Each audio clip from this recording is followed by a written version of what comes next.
Come in.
So that's been steel.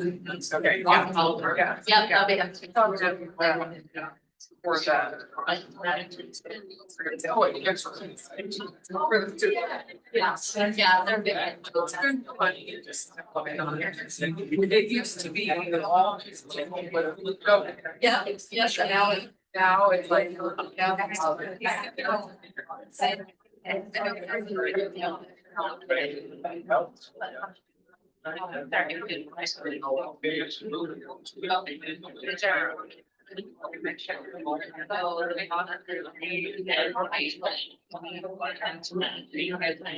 Right.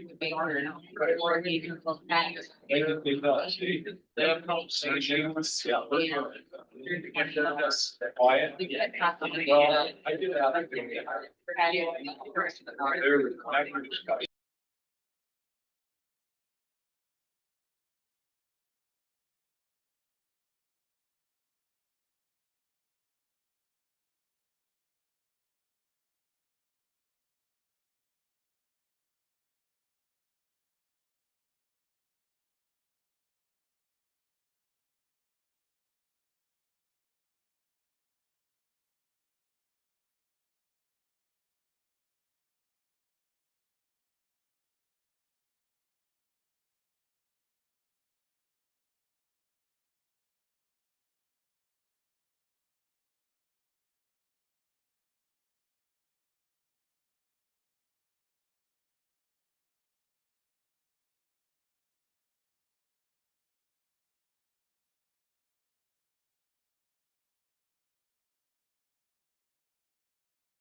Very quiet.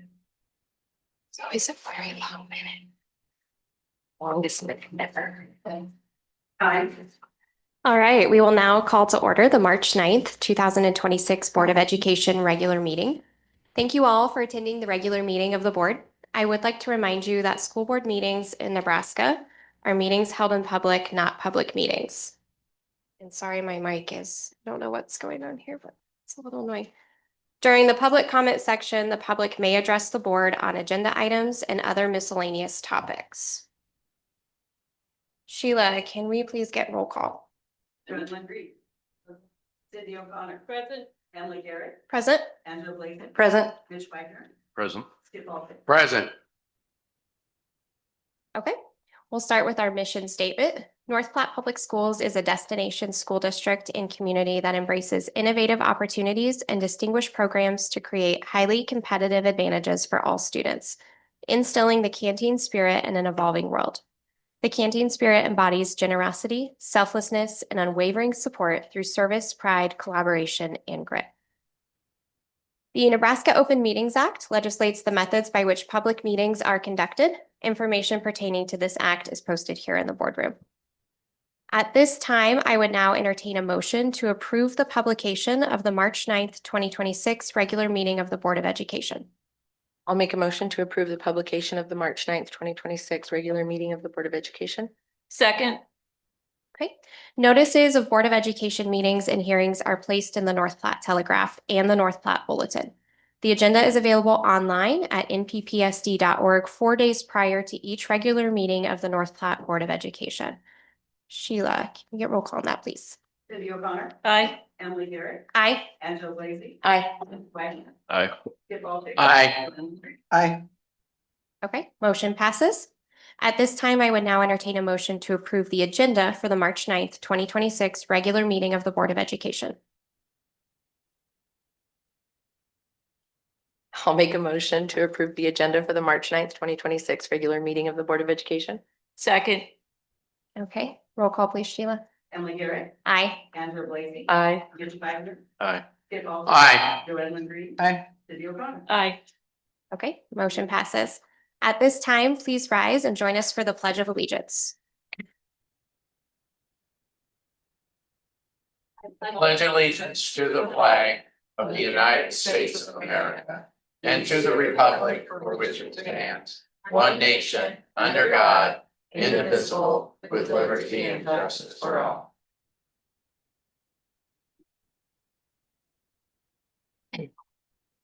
Okay, we will start off this evening first with our special presentation for our February Bulldogs of the Month, Mr. Spatatsky.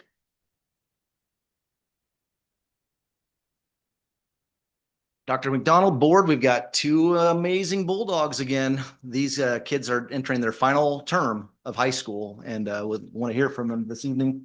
We're going to start with Mr. Sam Ewing and finish with Miss Reagan Lampy. Bulldogs of the Month.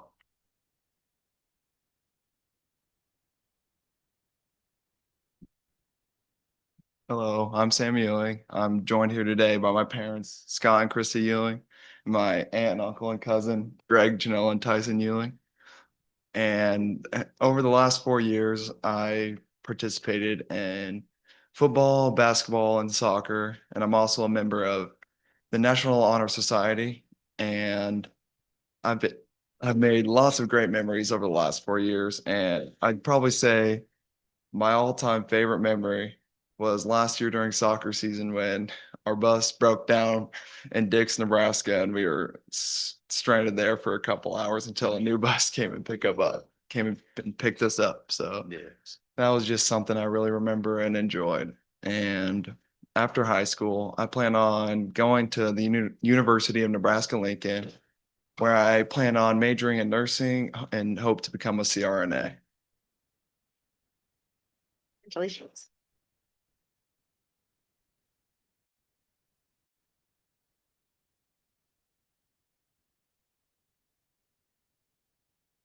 Hi, I'm Reagan Lampy. I'm joined by my parents, Dick and Megan Lampy, and my boyfriend Trey.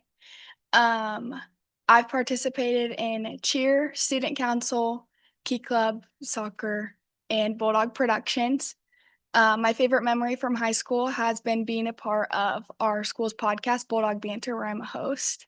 Made lots of fun memories, had lots of fun podcasts with Mr. Spadansky. And after high school, I plan to attend the University of Nebraska-Lincoln, where I'm going to major in child, youth, and family studies with the goal of becoming a pediatric occupational therapist. Thanks. All right, we'll have you both come forward for a photo.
All right. If anybody wants to move up to the front row now, you sure can. I know you've been dying to sit there all night.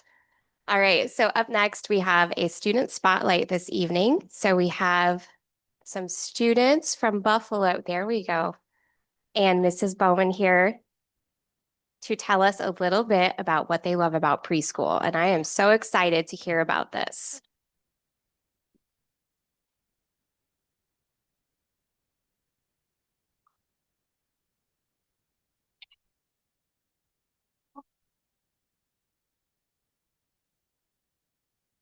Okay, well, I'm making that lot of noise, aren't I? The last couple weeks, we have really been celebrating Public Schools Week, and one of those things included sharing why we like preschool. And so I have two very brave boys here today. So I'm going to ask you to tell you what your name is. So you got to use your big kid voice and to say in this microphone, okay? What's your name? Ray. Good job. And what is your name? Aiden Knox. Yes.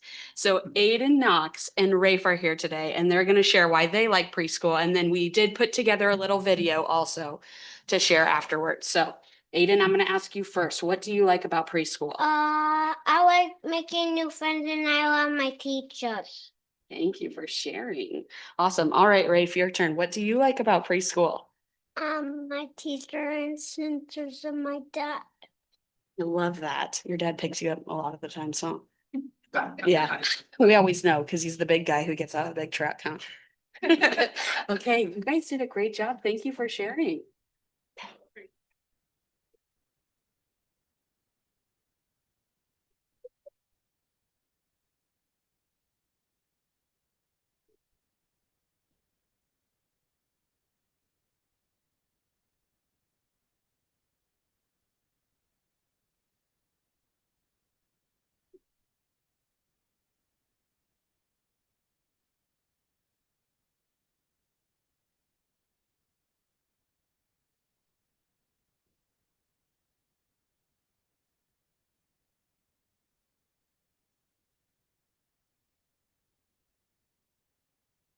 I like making stuff at centers. Preschool? I like to paint and make art. Cool. Because I want to about stuff. I like seeing the characters who come here. Playing outside with my friends and playing. Right. I like my friends. Outside is very fun. And the rest time is very boring. Art!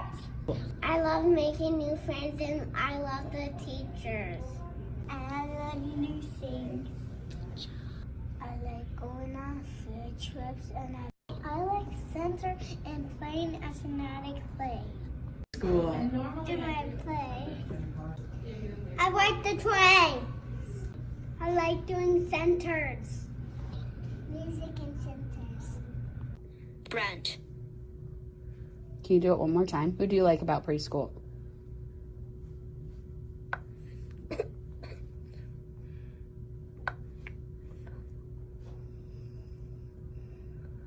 Mr. Carlton. Can you say bye, Miss Opry? Bye, Mrs. Bye.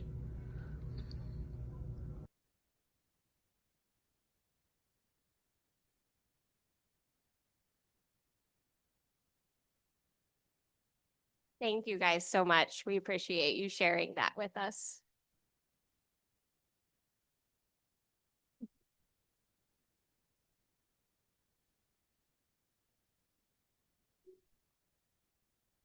You can sure stay if you want to, but you also don't have to. So you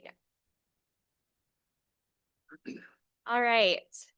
We will go ahead and move on to our foundation report and staff recognitions tonight with Terry Berthill from the foundation. Thank you so much. Wow. Short. Good evening. We have a short report from the foundation. We're working on scholarships, and that's very tedious right now. So more to come next month. So tonight we're going to be recognizing employees from 3 great schools across the district. We continue to have Prairie Friends and Flowers each month follow us around. Tim Malmakar Agency joined us in January at McDonald, and Grandals was in February. They sent their NPHS intern to recognize students, would happen to be Carson Grandal, and he helped out great with the recognition. He was on media day. He had to be on the radio that day too. So that was a lot of fun. Employees in the audience here, as your names are called, please stand so the board knows who you are while your administrator is sharing about you and the great things that you are doing. After all 6 are recognized, we'll be doing some group photos. So you will be coming up front and getting to meet the board. We will start with Mrs. Flanders from McDonald, then Mr. Spotansky from the high school, and Miss Gale from Washington. Mrs. Flanders?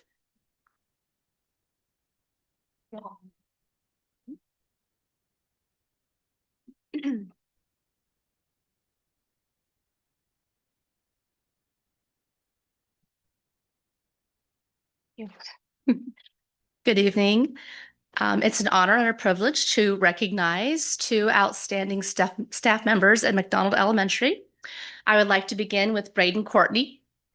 Braden consistently puts others first, offers a helping hand without being asked, and does so with a smile each day. His positive attitude toward both his work and life is truly inspiring.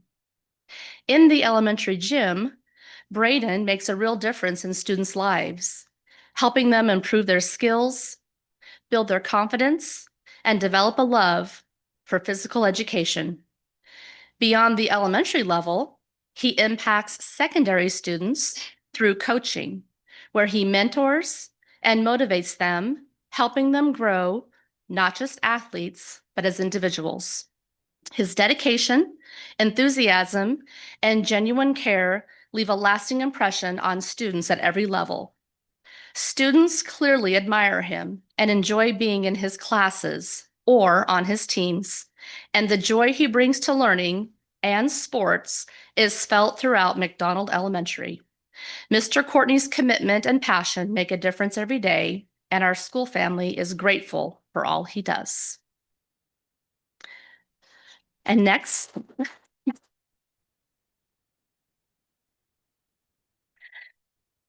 Miss Connie. Everywhere you look at McDonald Elementary, you'll see Miss Connie. From walking club and assisting with student lunches to helping our students in the classroom, she is involved in every part of the school day. She goes out of her way to get to know students personally, ensuring that each one of them feels valued and cared for. Miss Connie also serves as a substitute for our Kids Club program, stepping in whenever help is needed. Her support in multiple classrooms and across the school make her such an invaluable part of our McDonald community. Thank you, Miss Connie, for making McDonald better.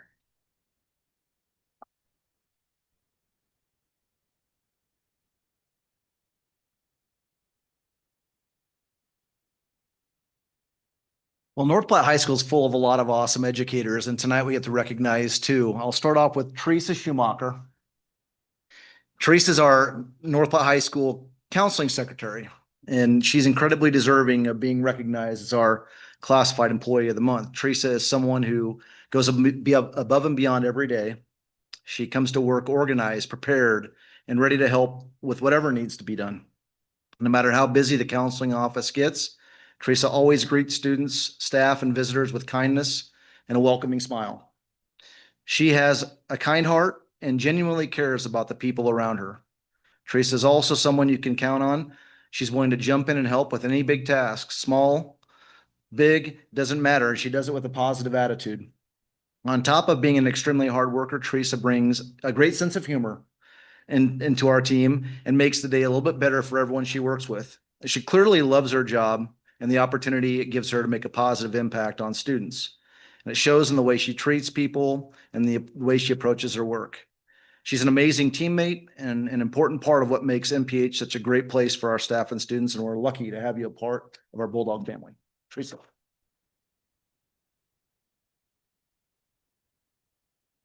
And this month's Certified Employee of the Month at the high school, I'm excited to recognize Mr. Bobby Cahill. He's been standing this whole time, so I want to make sure that we recognize. Bobby truly represents what it means to be a great teacher and teammate at NPHS. Every day he brings energy, positivity, and a genuine passion for helping kids succeed. His lessons are engaging, they're thoughtful, and designed to meet the needs of all of his students. And when you walk into his classroom, it's clear that it's a place where students feel welcomed, supported, and motivated to do their best. He builds strong relationships with his students and makes sure they know that they are valued not only as learners, but as people. His kindness, patience, and constant smile create an environment where students feel comfortable and encouraged to grow. What stands out just as much as Bobby's work with students is the way he supports the people around him. As a mentor to new teachers, Bobby does an incredible job of making them feel welcome, supported, and a part of the team from day one. He's always willing to share feedback, offer suggestions, and provide guidance. And he does it in a way that's encouraging and approachable. He never makes anyone feel like they're bothering him or getting in the way, and is always willing to take time to help them grow in their teaching role. He's an exceptional teacher, an incredible coworker and teammate who makes our school a better place every day. And we're fortunate to have him as a part of our NPHS team. Bobby Cahill.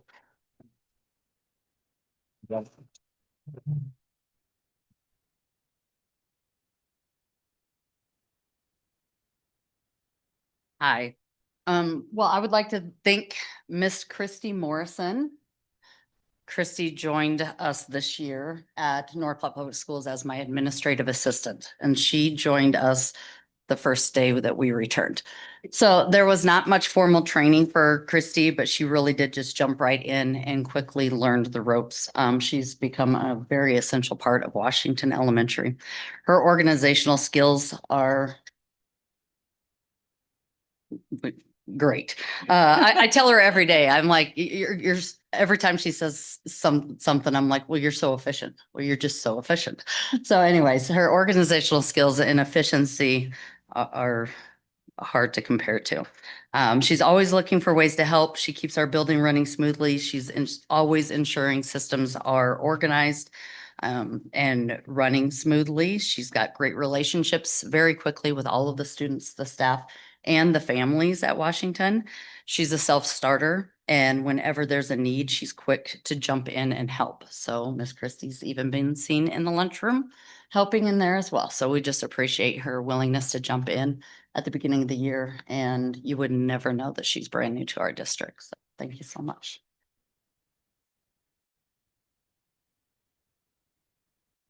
And then on this side, it's a really great honor to be here tonight because I have Mrs. Blackburn, who's joined by her children. So that was exciting that they got to present. Now she's getting an award.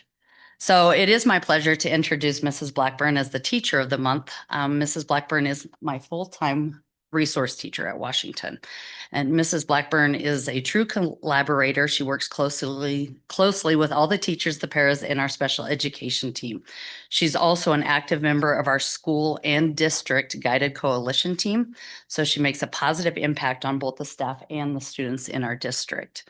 Mrs. Blackburn goes above and beyond every day, meeting the unique needs of every single student that she works with while keeping them engaged and motivated. She builds strong relationships with the students and their families, and she has a never give up attitude that ensures that every single child is met and challenge is met with resilience and dedication. So thank you so much. Yeah.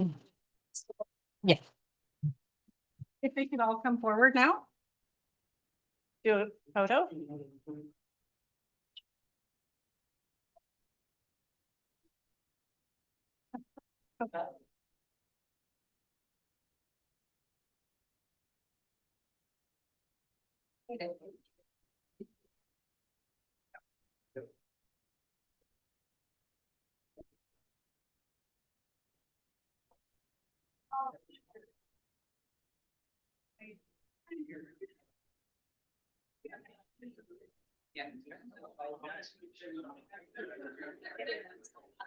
Never done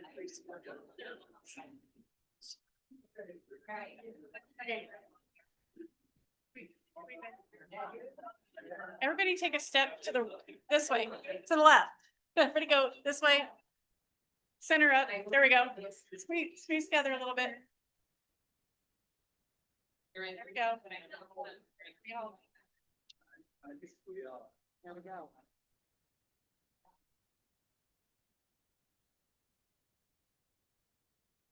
All right, thank you. Congratulations. And so every time he said, I'm like, no, she's gonna give you these. He's like, well, look, it's hard.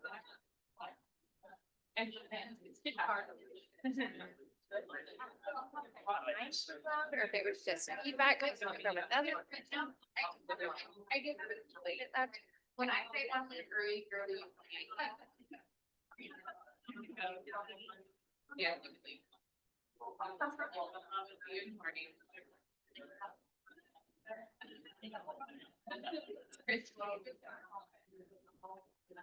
Public comment.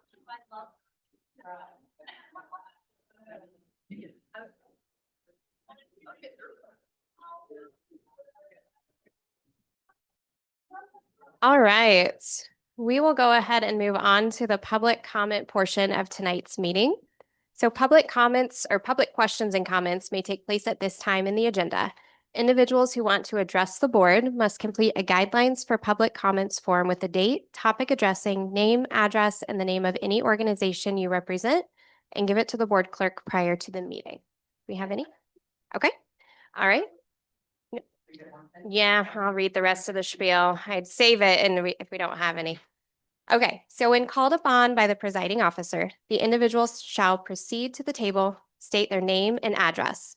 An individual may not exceed 5 minutes, and total time for all individuals who want to speak shall not exceed 30 minutes unless a majority vote of the board approves extending the allocated time. This time for public comment shall not be used to address specific individual student discipline or employee performance issues. Complaint and grievance processes are in place to deal with issues of this nature. And just as a side note, in case those speaking tonight are not familiar with the process, the board is not able to engage with you during public comment because we are strictly limited to our publicized agenda. But when appropriate, someone from the district will follow up after your public comment if you have a question that needs answered. Okay, now we're ready. All right.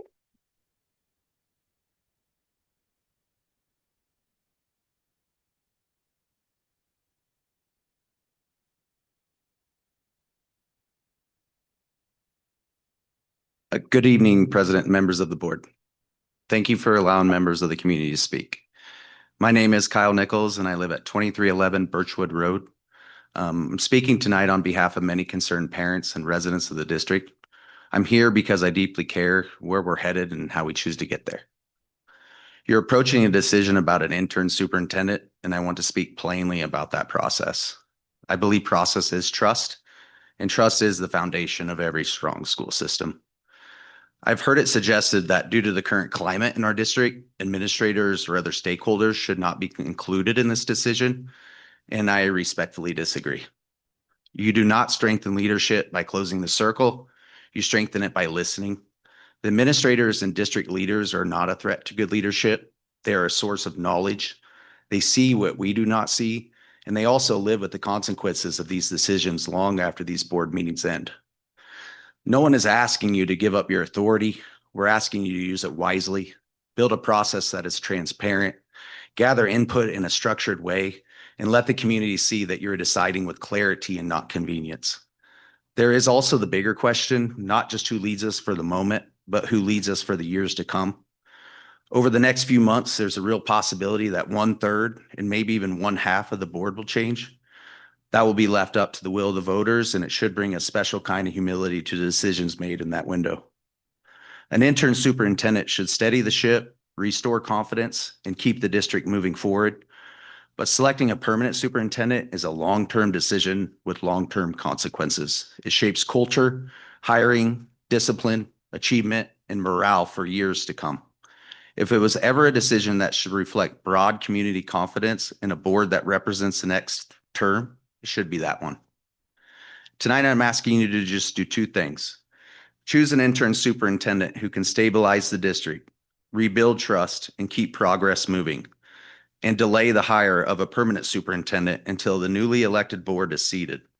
That is not delaying progress, that is protecting the legitimacy of this decision. The new superintendent deserves to start with the confidence of a board that will actually serve the term ahead and not a board that may be in transition. Please lead with integrity, lead with transparency, lead with the students at the center of these decisions. The decisions you make in the next 9 to 10 months will echo in the district classrooms for years to come. I do want to thank you all for your service to this district and for your time this evening.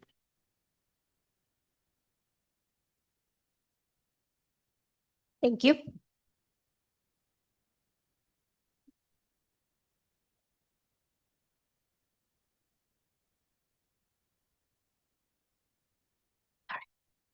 Hi, my name is Shreya Agarwal and I live on 380 East Sagebrush Drive. My remarks today are about the search for the interim superintendent as well. During the special meeting on February 23rd, when the person from NASB presented, it became clear that some board members are not in favor of including any administrators as part of the interview process. I think that would be doing a true disservice to this community. At the end of the day, the administrators are the people who are responsible for the education and well-being of our children. They are in touch with what is happening with 600+ employees across the district, and they lead the programming that is offered by our district. They are the ones that are helping make sure we have the best curriculum, that our staff has the most training available to them, and that our students are in safe buildings. These are the people who will be interacting with the interim superintendent on a day-to-day basis. If this current board continues to put itself against the administration, there are no winners here because our students, our schools, and our communities will suffer. Leadership starts at the top of any school district, and we need a strong interim superintendent who will continue to move forward the momentum that this district already has. The new person will set the culture of this district, but it starts with how this person interacts with the administrators. We shouldn't be drawing lines in the sand against anyone. We cannot become a destination school district with that type of thinking. This board should be bridge builders. We, the public, were reminded last meeting that board members are volunteers. Yes, board members are volunteers, and you're dedicating a lot of time and energy for this district, and we appreciate that. But you also chose to be here. Every single one of you that's up there has run a campaign at some point in their life to be in that seat. That means that you care. And if you truly care, you cannot dig your heels and get upset about the current situation. You have to be the bridge builders here. You have to invite the administrators back into this conversation because at the end of the day, you have the power. You decide on salaries for teachers, for administrators whose contract is approved or denied and who ultimately leads the school system. But even with all that power, you cannot do this alone. No one can. A school system thrives when people work together and do better for kids. So without a strong administration, this school district cannot keep moving forward in a positive direction. Board and administration has to work together in order for schools to thrive and for our communities to be better. It is a balancing act, and your decisions right now will truly dictate what the future culture of the school system will feel like for teachers, for families, and for students. I would urge you to please use this moment as an opportunity. Work together with the administrators. Have them be part of this hiring process so that we can truly hire a great interim superintendent who would help to continue to move our district forward. I urge you to think and discuss the value add that administrators would bring to this process. Ultimately, the decision is the board's on who ends up being the interim, but you have to include all the people who will give you most valuable input and who would make sure that it's the best candidate possible. In the words of Mother Teresa, if we have no peace, it's because we have forgotten that we belong to each other. We need to remember that the school district requires everyone, from the school board to the administrators, to the teachers, to every staff that works here to show up collectively for the right reasons, because everyone is needed to make a difference for our students. Thank you.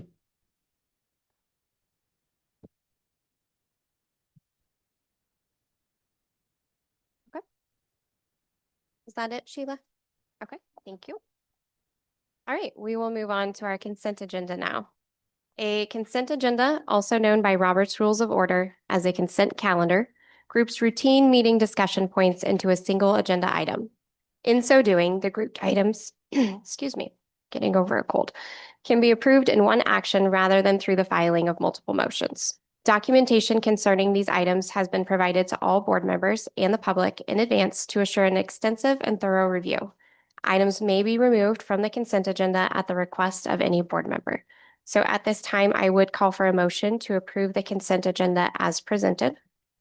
I'll make a motion to approve the consent agenda as presented. Second. Okay. And then prior to voting, I will go through what is on tonight's consent agenda. So item 9.1 is to approve the minutes of the February 9th, 2026 regular meeting of the Board of Education. 9.2, approve the minutes of the February 23rd, 2026 special meeting of the Board of Education. 9.3, approve the minutes of the February 23rd, 2026 Board of Education Committee of the Whole meeting. 9.4, approve the teaching contract of Jody Reel effective for the 2026-2027 school year. 9.5, approve the teaching contract of Alyssa Garrett effective for the 2026-2027 school year. 9.6, approve the teaching contract of Jessica Workmeister effective for the 2026-2027 school year. 9.7, approve the teaching contract of Crystal Klein effective for the 2026-2027 school year. 9.8, approve the teaching contract of Bailey Smith effective for the 2026-2027 school year. 9.9, approve the teaching contract of Josie Dowse effective for the 2026-2027 school year. 9.10, approve the teaching contract of Anastasia Tepe effective for the 2026-2027 school year. 9.11, accept the resignation of Alicia Polinsky effective on or about May 15th, 2026. 9.12, accept the resignation of Ashlyn Druniani effective on or about May 15th, 2026. 9.13, accept the resignation of John Byrne effective on June 30th, 2026. 9.14, accept the resignation of Warren Lannon effective on or about May 15th, 2026. And 9.15, accept the resignation of Emily Drake effective on or about May 15th, 2026. 9.16, accept the resignation of Phyllis Johnson effective on or about May 15th, 2026. And 9.17, accept the resignation of Johnny Zog effective on or about May 15th, 2026. And then the last item is 9.18, approval of financial claims and reports, which you will see attached there. And I believe this month it was Cindy and Skip. Yes. Okay, do you have a recommendation for the board on those financial claims and reports? Approve. Yes. Okay. Is there any further discussion or questions from board members on our consent agenda? Okay, hearing none. Sheila, roll call, please. Angela Lacy, Aye. Mitch Wagner. Aye. Skip Ball. Aye. Joanne Lindsay. Aye. Cindy O'Connor. Aye. Eric. Aye. Motion passes. All right, we will now begin the reports and discussion items portion of our meeting tonight. So our first report tonight is our monthly financial and budget report with Dr. McDonald. Okay, thank you. One of the things, I know Sheila's going to bring up general fund and our cash flow, but wanted to just go over quickly with you that state aid was certified here last week. That certification for North Platte Public Schools was $2 million less than it is this year. And so that's a discussion that we'll have to have with the Board of Education in regards to some budgetary types of things coming and moving forward. I know that we had discussed a little bit that the March 26th Committee of the Whole, that we would begin taking a look at what that may look like and what the parameters would be in regards to some budgetary types of things. As we look at that, and just to highlight a few things would be things like transfers, enrollments, future valuations, how they play into the budget process, our property tax authority, and then the joint public meetings that are available to the boards, some of those opportunities as well. So I just wanted to let you know that, and we can obviously have further discussions moving forward with the months to come as we really get into this process. I think that it expedites the process. Usually you're waiting to do that until June, July, prior to approving a budget in September. But I think that we just need to have some discussions moving forward here starting in March. So any questions in regards to that certification? Okay. Our general fund, maybe. The board has a copy in front of them. Okay. While we're waiting for that, Dr. McDonald, I'll just say thank you for bringing that to the board's attention as quickly as you did with state aid, because I think that that's a conversation that we need to make sure we're having publicly early, because I think we may anticipate seeing some changes on how that impacts our tax request and things like that. Those decisions we make a little bit later. So I think our community really being aware of that significant change is important. So thank you for that.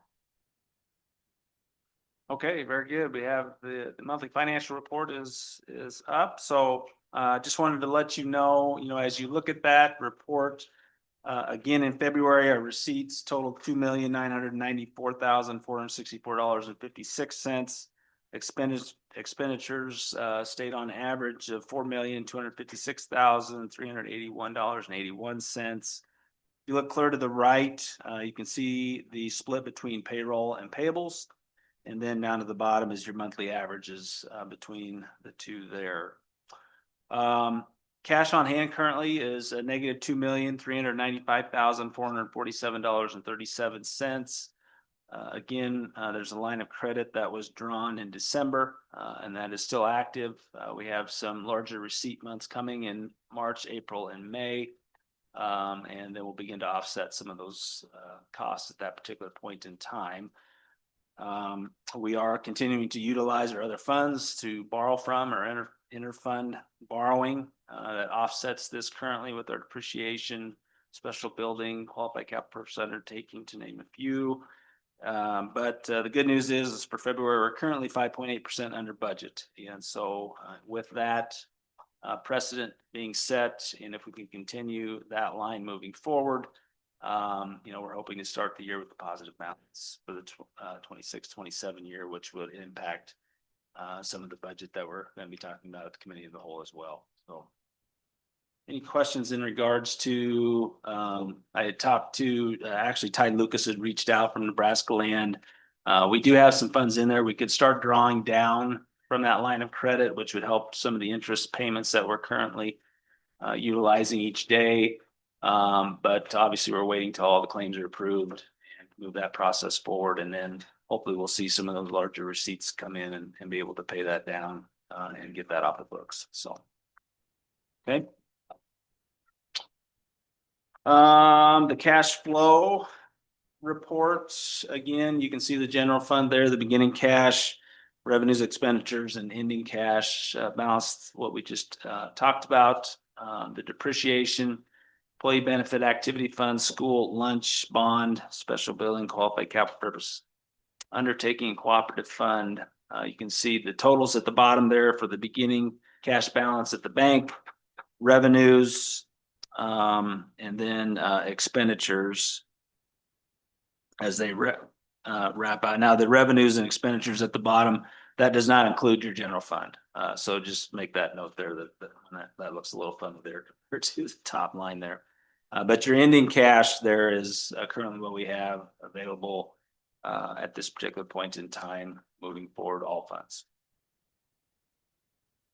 Any questions on the cash flow reports? The next one is just your bank reconciliation. So you can see that the cash, the general fund, and all other accounts match what the bank reconciliation is. And then the last one up there will be your enrollment comparison. And again, Mark, this is for March 4th. And you can see that our total enrollment was 3,357 students. Again, we've had some mid-year graduates, and so that senior class has dipped down roughly 80 students from that particular point in time. So that's kind of the difference from the start of the year. But then you can also see the building capacity and the variances there to the right per building. And then we get into Buffalo, our 6 pence birth to 5 programs throughout the district.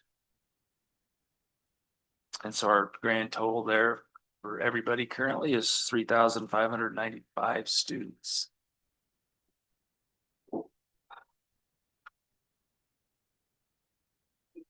Any questions on our current enrollment? What happened with 6 pence? Why did it? Well, Okay, so yeah, that's ironic because I had the same question to 6 pence and then to Kyle in tech, and they went through the IC. And so there's a lot of students that were no longer a part of 6 pence or registering with just 6 pence, but they are registered within the district at private preschools, but they're not associated with our IC. So they're still there. We're still serving those students, but they went in and made sure everything currently within IC was accurate, but some of those private preschools did not calculate like they were previously. So. Thank you. Great question. Thank you. Yeah, it was. Any other questions? Thank you. Not at this time. Thank you. Thank you. All right, for our legislative updates, we will open this up. Skip, if you have anything you'd like to update us on here, and then if Dr. McDonald has anything as well. Do you want to go first, Damon? I can. Yeah, go ahead. I couldn't get to my meeting today because I had a prior commitment, so go ahead. I just have a few updates in regards to where they're currently at on some of the bills. They've advanced to final reading. We've been talking about retirement. LB 824 is the retirement bill that's out there that puts a hard 120-day no work period on that. It's currently 180 with some flex days. That is advanced to final reading, and that looks to be, if that is passed and signed into law, the operative date of May 1st of 2026. So those that are resigning up to that particular point in time, May 1st would be the date, and that 120 hard day no work period would begin for those folks throughout the state. So some other legislation that was passed, LB 956 is a bill that directs the Coordinating Commission for Post-Secondary Education to annually collect salary and benefits data from each Nebraska public post-secondary institution. That was passed by the legislature. And then one that was signed into law, we've been talking about LB 563, and that will be that was the student discipline one that was signed into law by Merman. It's operative 90 days after the legislature adjourns this year. Two things within that option: school districts must automatically accept applications for siblings of option students enrolled in the option school district without regard to capacity limits. That was a part of that bill. And then it also included a new exception, and that pertains to engaging in violent behaviors of students capable of causing physical harm to another student or school employee. And that was for K2 suspensions. So that was signed into law at this particular point in time. And the other thing that I had was just the NCSA put out, there's special education reimbursement and maybe some misconceptions that are out there within the statute. There was a 2-year statute that the governor signed into law that talked about 80% reimbursement. The statute determines that the Department of Education shall reimburse 80% of the total allowable excess costs for special education programs and support services currently. But that same statute includes an important limitation. It explains why actual reimbursement rarely reaches the 80%.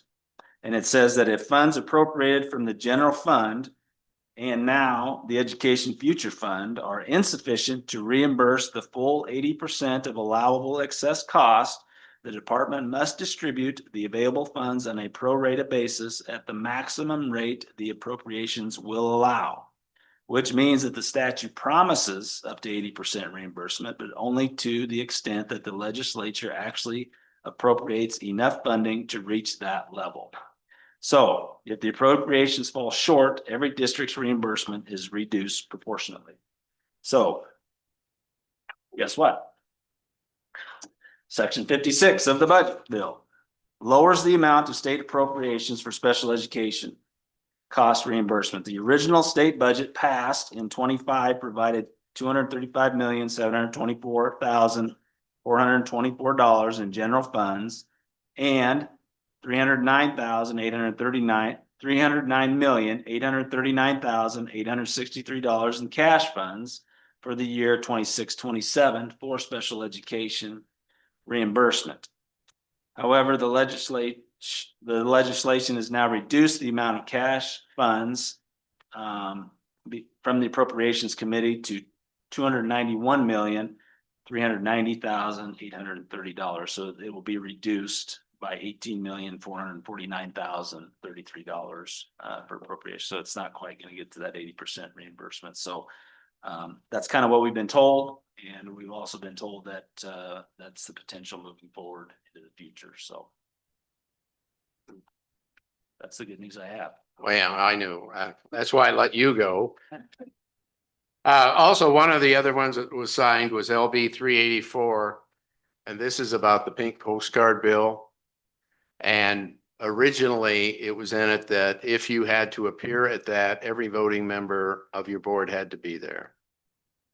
But what they did, they amended it to one voting member has to be there. Instead of, because you would have had all county commissioners, all school boards in the whole county, et cetera, et cetera. So that was a good change. They did present the budget this morning, and that's what they are going to be working on. Today was day 40 out of 60. So they had to present that, and they are going to be debating that of where they're going to get the money for all the shortfalls. And you've got people that don't want certain things touched because that is kind of their baby, and other people think we should grab anywhere we can to make that shortfall up, because as you know, in Nebraska, we must have a balanced budget. So we'll see. There's a lot of other bills that I've talked about and Damon has talked about earlier, but we'll see where they come in, because the budget will take priority now for at least this week and could be longer. We'll have to see how it goes. And they will be going into the night. And they're done with hearings, so they debate all day. I think they released the budget to them at 8, and then they went into session at 10 this morning, if I remember right from watching Friday, because they adjourned early Friday afternoon. So that's what will happen. And if, we'll see what happens with all these other bills that we've talked about. Because some have been through 1 reading, some have been through 2 readings, some are sitting on final reading. Because they have to have they have to go through all three processes. But the only ones that have been passed are the ones Damon talked about and then the one I did. So question mark, yes, we'll see what happens after the budget. And if they take more money out of some other places, like they did with sped, yeah. Thank you both for the updates on that.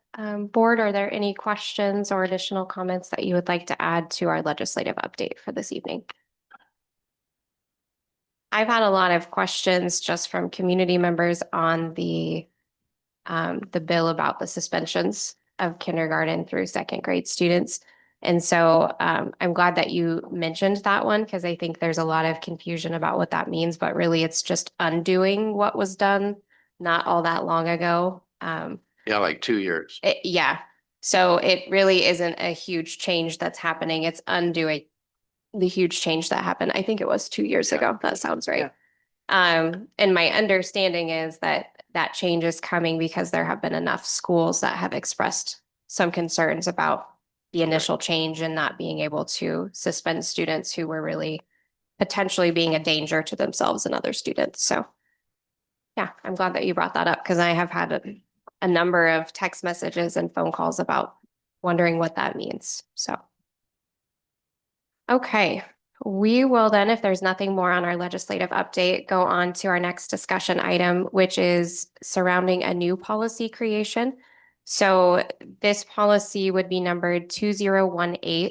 I'll provide just a little bit of context here, and then we'll open that up for the board if there are any questions, comments, discussion, anything more you'd like to see developed here. So this policy came about. We started conversations a couple of months ago about concerns just about electronic records in general, and how board member emails really potentially had the ability to be accessed. They were being accessed. There was not any expectation of privacy there. And the concerns that really raised within our district about the integrity of keeping certain things anonymous and confidential that needed to be. So that spurred a lot of conversations, and you're going to see two back-to-back discussion items on here tonight that kind of are in response to that. So this first one is a new policy. This is a combination of a handful of different things. So Joanne had found a number of policies from other districts that kind of addressed specifically board electronic communications. NASB actually put together a new policy draft here in the last month or so that addressed some of these things as well. And then what I did was do my best to reference our other policies and make sure that our language was consistent and kind of combine those different wishes that had been brought by board members. So this is what you see here. This has been run through our district attorney. So there were initially a couple of recommendations that he had come back with. I went ahead and made those updates to this before bringing it to the board so that you could be confident knowing that it was compliant and everything was approved by the attorney. So this is just a first draft. I would anticipate this being something that we may discuss a couple more times yet before we're ready to take any action on it. But I wanted to just open that up to see if there were any questions, any comments from board members, what your reaction was to this new policy. You didn't think the changes in 3023 would be able to deal with this? I think the changes in 3023 actually address what was my initial concern. But through those conversations, if you'll remember, I think Joanne specifically brought up some concerns about really, if we're going to do that, really kind of defining what board member electronic use looks like. So not just from a standpoint of who can access and read board member emails, but also from the standpoint of how should we be utilizing email? What is our responsibility as a board for retaining those records? How do we remain compliant with Open Meetings Act?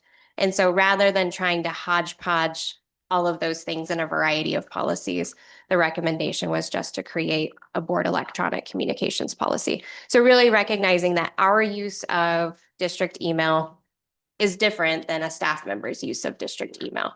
So making sure that we're remaining. So is this kind of compliant. like a board policy versus Yep. the other one? So this would live in the 2000 section of our policies. So it would live in those, there's not very many there that are board specific policies.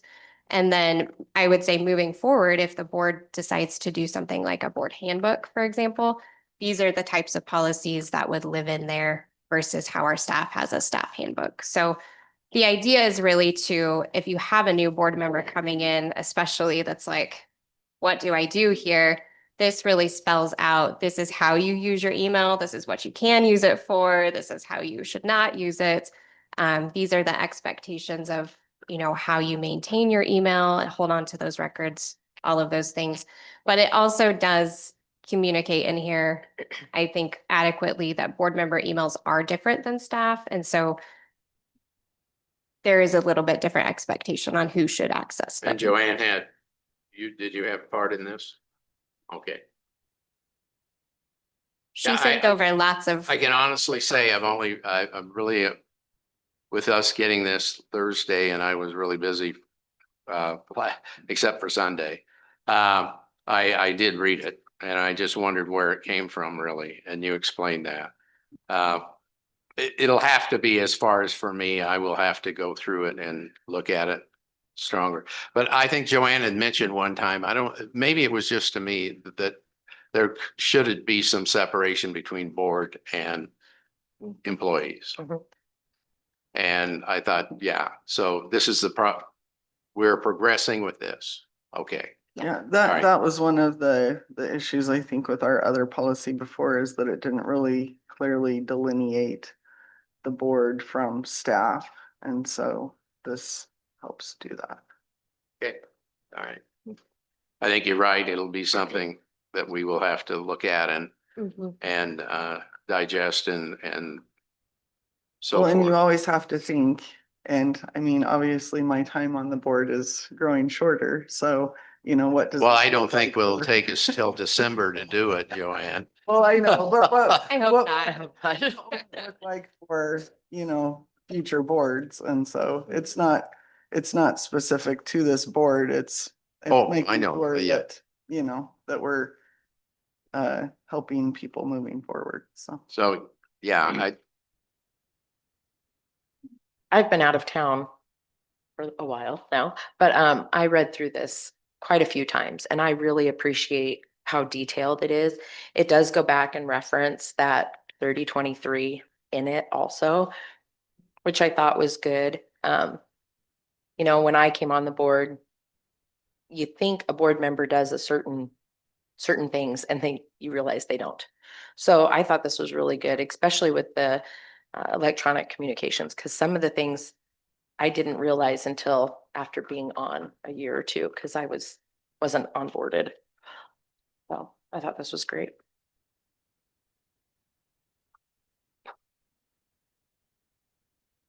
Any further discussion on this policy? I think this is very helpful. And for the new board members, I think this will be great for them. New board member, would you agree that this is helpful for you? Like it? I agree there. Yeah, no, I mean, it's a move in the right direction for sure. You need me to get your rubber stamp. I'm kidding. Okay, well, what I would do is encourage all board members. I would not even necessarily see us taking action on this next month. I think this is a new enough creation that having plenty of time to sit on this, bring it back for discussion. If there are further communications or questions that you have, like specifically that need run through our attorney for anything like that, please let me know, because I will relay those on to him and make sure that we have those answers prior to our next discussion. If not, we'll kind of set this aside for the moment, give you guys all some time to stew on it. And then when we bring it back up, if you have any changes or questions at that point, we'll keep moving forward with it. I did wonder, Joanne, what you thought of it, since you had brought up a bunch of the other ones. Like, what did you think of the rough draft? It looks like I wanted it to. I mean, do you think, I just wanted to Yeah. make sure you thought it covered everything. Yeah, that no, you were about. I think it covers things well. So I I actually had taken some time and combined a few of those policies into one and shared that with Emily as just kind of a rough draft. And so, yeah, it looks pretty good.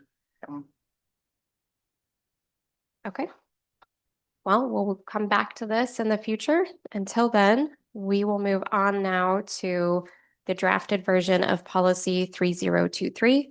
So this is the one that we have been having discussion about already, and you'll see in the attached version there, there's very little struck out language, and it's not really that we're getting rid of that language. It's just the phrasing of it when we added in the new language did not make a lot of sense to be phrased that way. So you'll see there's kind of two sections there where there is some additional language that has been added.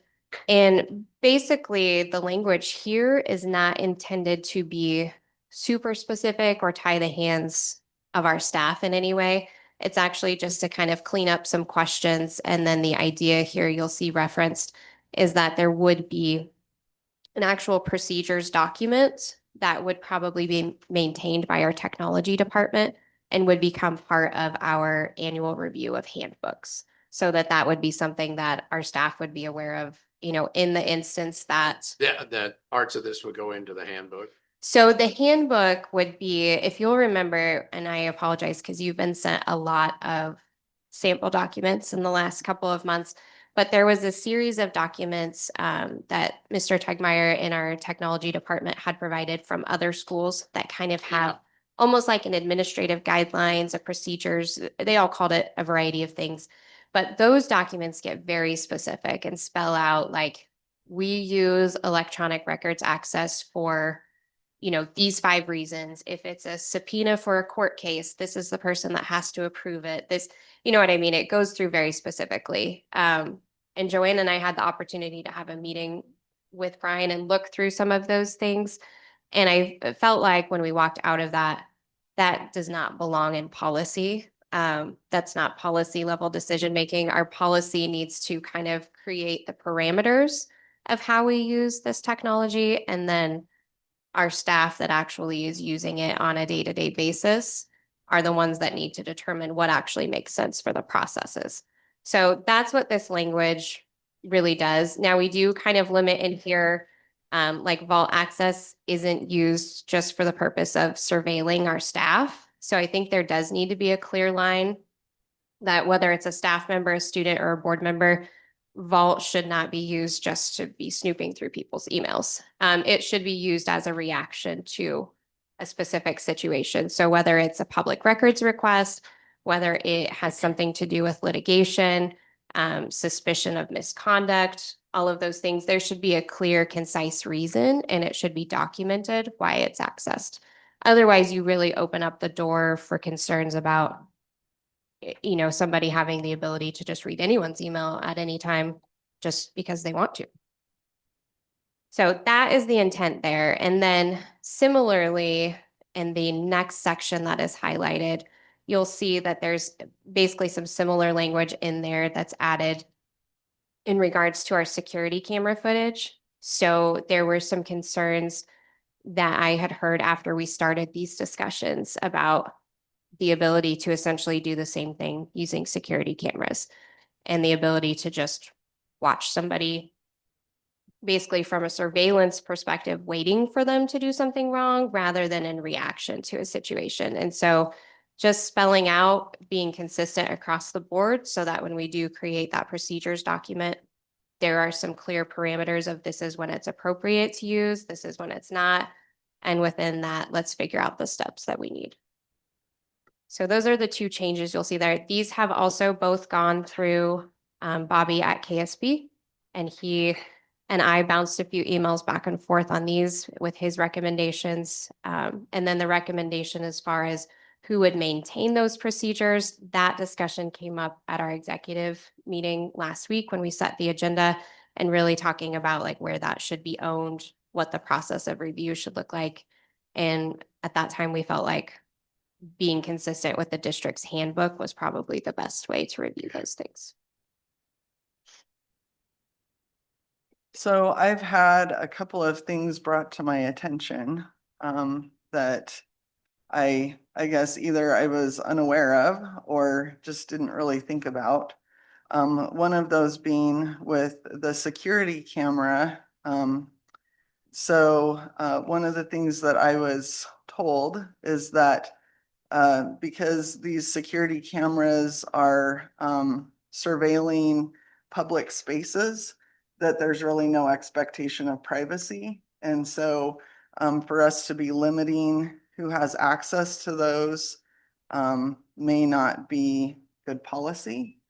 And then another thing was just with access, I guess one of the things maybe we could consider is that that top paragraph at on the top of the second page. One of the suggestions was that vault access, instead of saying what it should not be used for, just saying what it's, just striking that part out and just saying that it shall be used or solely for the purpose to address documented lawful purposes. However, there was a question about documented because some of the things that need to be gathered through Vault would be the actual documentation. And so that might be a problem in some instances. There was another instance that was shared in regard to students, and that sometimes student emails may need to be, there may not be enough time to be able to go through a chain of command process for being able to access those emails. And one of the things is that we have, is that Gaggle, is that what it's called? Okay. And that sometimes Gaggle may alert somebody to a situation that needs to be addressed immediately without being able to go through some of the processes that are in the email or in the policy. And another instance that was brought to my attention was what if there is an instance where we don't have not a superintendent, but an associate superintendent, for example. So if we put in their specific language as far as, the two key authorization and having it be specific positions within the district, that could be a problem. Let me stop you right there, just because I think that probably is just a clarification on that language. So the idea, I see the bullet point you're talking about, is not that the two keys would be superintendent and associate superintendent. It would be either or. Okay, because it looks like, it says acting jointly. And so it makes it look like, Yeah, I could see how we could clean that up. The idea came from your recommendation of right. having two key authorization and having it be the technology staff that manages the ability to access, but your other administrators having the ability to request the access. So that basically creates your two key system. So your technology staff should not just be able to access it without any formal request. And vice versa, your administrators, that then gives a step process for, so it creates your two key system. But we can definitely clean that language up because I agree with you on that. We don't want to have that. I think the intent there was in a situation where the superintendent would be out, that your associate superintendent would still have the ability to do that. That's a great point, though. And then also, I guess just a question about the section with the Board of Education, kind of in that same section. And with the Board of Education by vote or direction of the board president. So that might need to, if that's only for board emails, then we might need to clarify that language. Otherwise, maybe where we have that other policy, we could consider striking that from the policy as well. And then also, I guess I don't know that legal counsel is necessarily going to direct request of vault access. I mean, they may suggest it, but they're not going to. I think there would be situations where they would request it. Mhm. Okay. Yeah, and the Board of Education, that one, I think there are two reasons that come to mind. One we are going through right now would be a public records request. So that comes through, that request may come to superintendent, to the board, depending on where that comes in. And so authorizing the board to make a request of vault is important. Similarly, if there were ever to be a concern about, for instance, a superintendent or something that needed to be investigated, that request would need to come from the board or potentially even from legal counsel rather than coming from an employee of the superintendent. So that was kind of the thought in there, but we can work on further clarifying like the reasons that that would be. So, and then, I guess maybe, I'm gonna invite Brandy and Brian to the table because there were some things that they talked to me about that I maybe didn't cover that I think it's important for all of us to understand just in regard to s- this policy and maybe how we're limiting some of their ability to act. If I could. Yeah, that's fine. Okay.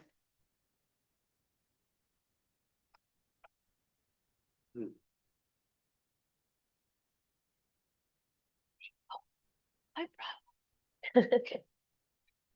Sure.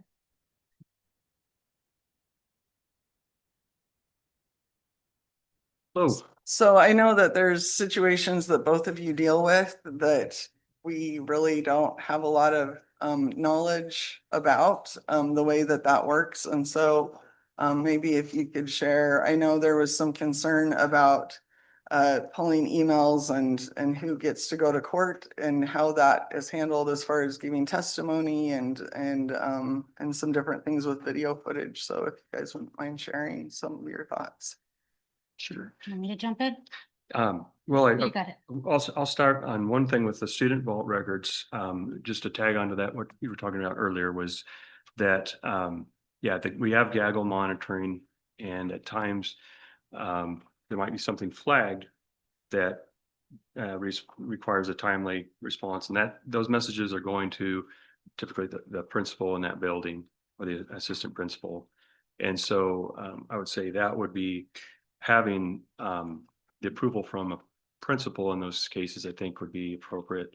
And as the policy is written right now, I think it would require that superintendent or associate superintendent approval. So. Yeah. So going back to gaggle, I think gaggle in itself would be a violation of this policy because what it does is it flags anything concerning. If a student sends an email to another student saying, I'm thinking of hurting myself, that email is going to be sent to principal, myself, and a group of people that have to respond. So that in itself is a violation of this policy because we're seeing that email. So I think having student blend, I understand the staff part, but having students listed in this policy, I think can be very confusing for even our teachers if they're on the class-wise where they can monitor, like if students are, like if they're in their classroom, teachers can access their screen from their computer. So that in itself too, if they were on email, they would see the email. So I just think having students in this policy could really complicate things for our principals and tie their hands a little bit as far as working with student related issues. If a student reports bullying or something through an email, I think it would be kind of important for our principals to be able to access those student emails. So I will just say, I don't think this policy limits that. This policy language is intentionally very specific and says vault. So I don't see this being in contradiction with our use of gaggle or classwise or those things, because this is very specific language about vault. So let me ask you this. Let's say something comes back and there's a concern about a student in their email. Talk us through what your current process is, where that information comes from and how that information is obtained, just so that we are understanding. Because these are questions that I've actually been trying to ask for a little while and getting to understand what the process is. So I think that that's really Yeah, valuable I mean, for us. anytime you can ask me, I'm available to answer any of the questions in regards to this. Because I'm pretty passionate about just being on safety and making sure kids are okay. So, but right now, if, for example, if a student reported that another student sent them a threatening or bullying email, the way it works, just let's say, for example, at the high school, is our high school staff would be able to access those emails to look and see what was actually sent. But they're not using Vault. How are they accessing them? They can, so if they can see the gaggle alert that there's It's separate from gaggle. If something's reported that a student reports that another student sent them a threatening email, how do the principals access those emails? right, so the principal would make that request to the tech department to say, I'd like to see the records for this student or between these two students, any emails, so I can, and so from our IT department, we would pull those records and share them as a PDF form for the principal to review. But is that accessing Vault then? Yes. Yes. But it's the technology department that's accessing Vault. Yeah. So if we updated the language, this is why I had the question, was if we update the language that the superintendent or associate superintendent can make the request to include that a principal could make the request or whatever that list of individuals should be, Or admin. then that would address that issue, Yeah, 'cause correct? right now, we just have a middleman. By having the superintendent involved in something that Gotcha. mundane, it doesn't make sense. So Right. it would be best if just the principal was able to ask for that. But do principals have access? Not directly to Vault. Yeah. They wouldn't have access to Vault. So yeah, typically those are going to be exported as records as a PDF. Yeah. Yeah, this actually changes very little with our use of Vault currently. Because my understanding is the previous to just a couple of months ago, the only individuals that had access to Vault would have been yourself, the technology department, and superintendent. So this is not really limiting that access a whole lot at this point, but I think that we need to be cautious of who can request those records. I think that that's a good concern to bring up, and I think that's a pretty simple fix in policy. But I think as long as you have, something has to be with the building principal. Right. It does. So right now, like, just Spatansky can just message you and get that information. And Or then, anybody in the tech right, department? right. But it's then documented, right? Yeah. That, Well, yeah, the So- access to Vault is logged, so it's logged there. That is not something that, other than like say an email communication, that would serve as documentation. Yeah. Yeah, And because that's- the other question is, do people have to create their own documentation? Like if they just send an email saying, hey, I need to look at the student's email, do they have to document that somewhere additionally? Like, is that a separate process they have to go through? I would imagine that documentation, those are the things that would be spelled out in the procedures document that would be developed by our technology team. So I would imagine that your email to request that information, they would probably have a simple spreadsheet or something of the sort that they would simply log that access and where it was requested from. And it would take about 12 seconds. Okay. One concern with the documentation, and I think that's just, would just get clarification, what we need to document in there is just because it is, what is being documented is your,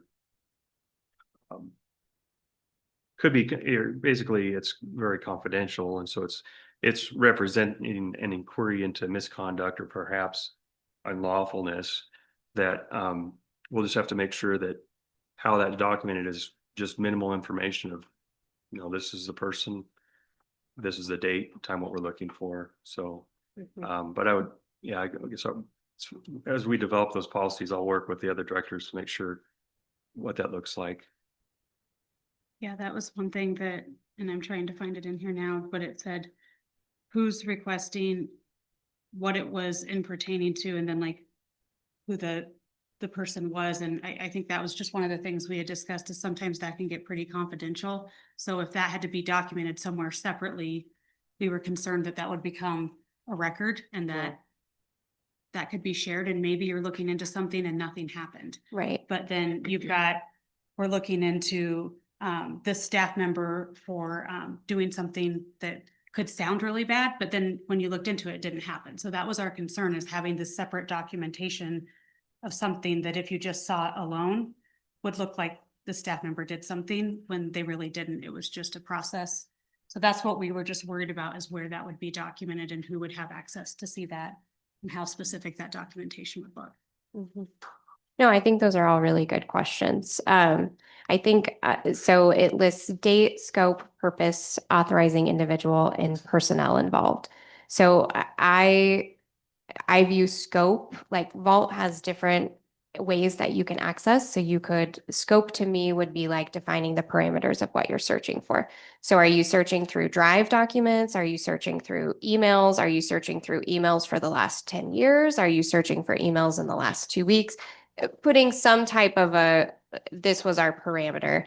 The purpose, I don't think needs to have nitty-gritty details about what, I mean, I think it could just simply be staff concern or or safety concern. safety concern or Violation of- something like that. Yeah, I don't think anybody has the expectation that these would have details that would somehow harm somebody down the road in documentation. It's just a way to document what's being done in our use of the service. And I'll be really honest with you, our attorney, the way he spoke was like, Vault really shouldn't be used all that much. He did not feel like this was something that should be something that's used a lot. So he did not feel like us asking this should be very restrictive on the district's needs. So the other question that Brian and I had was for security camera footage. There was a couple of things, but one of them is it's pretty specific about who can access that, and nowhere in that does it share anybody from the district. So that would mean I wouldn't have access, nor would Brian, nor would the superintendent. It just says building administration and law enforcement unit.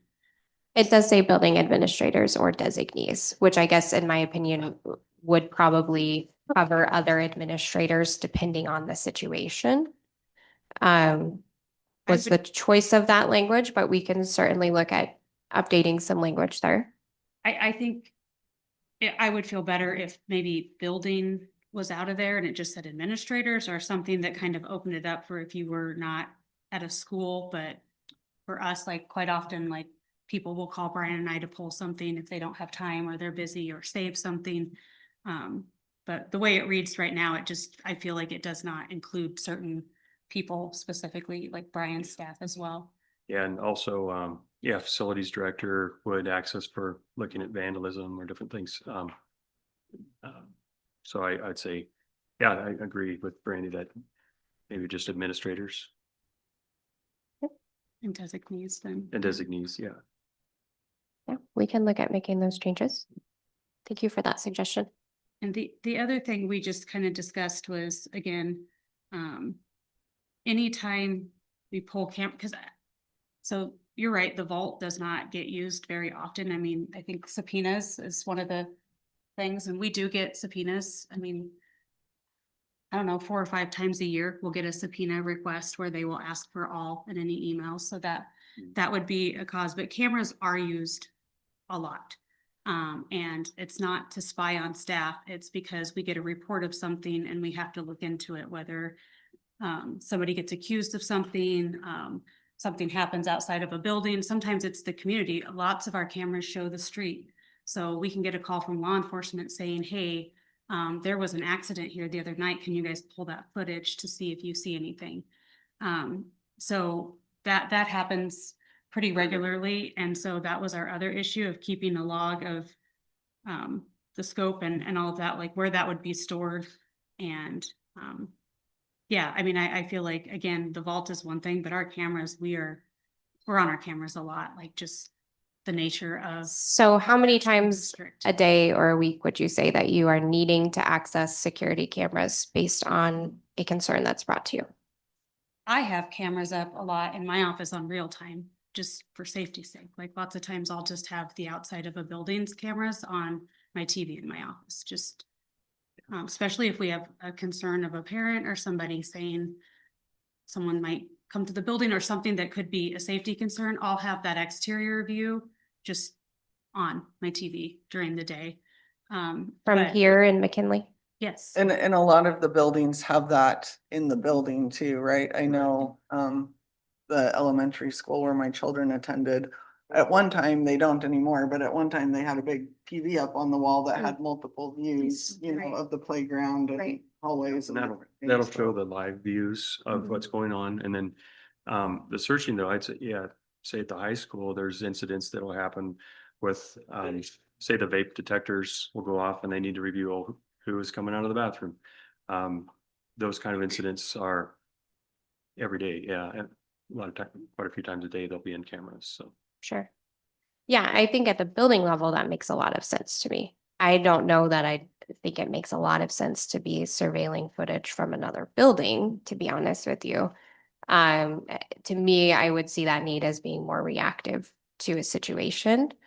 But those are definitely things that we can continue researching on. I don't see us taking action on this policy anytime immediately. We've been talking about it for 4 or 5 meetings now. So I think this is the first meeting that we've brought forth any drafted language. I don't think the expectation is that it's going to be perfect. It's just a starting point for us to have those conversations. So I think this gives us some good things to consider.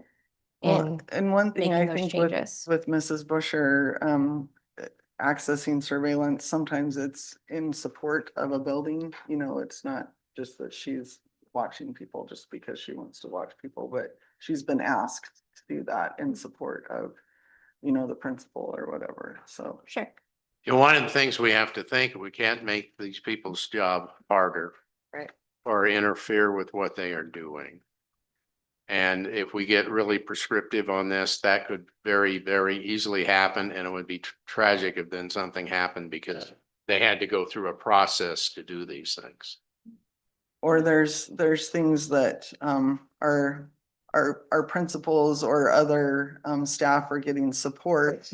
And if we take that support away, then it just adds to the burden that they're already having to deal with. And so, yeah, I just think, I agree. I think we have to be careful with what we're doing.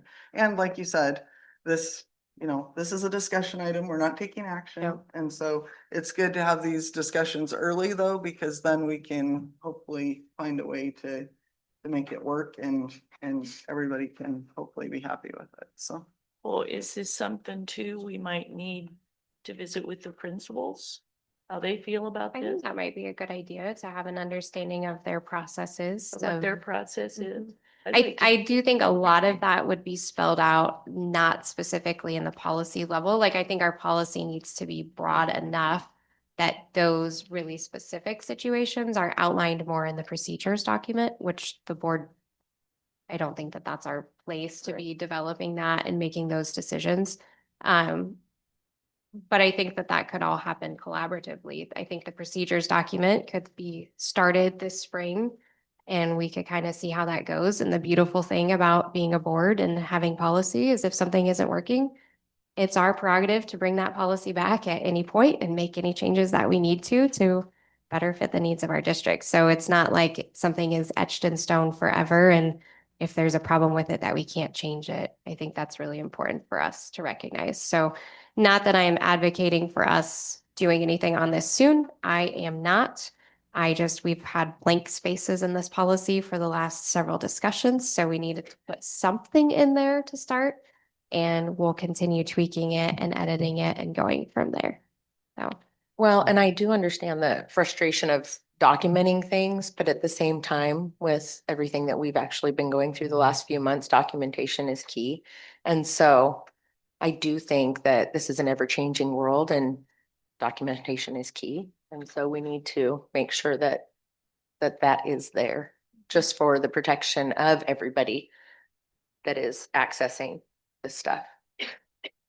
yeah, it's probably important to acknowledge like these reactions are not specific to the individuals speaking to us tonight. no, not at all.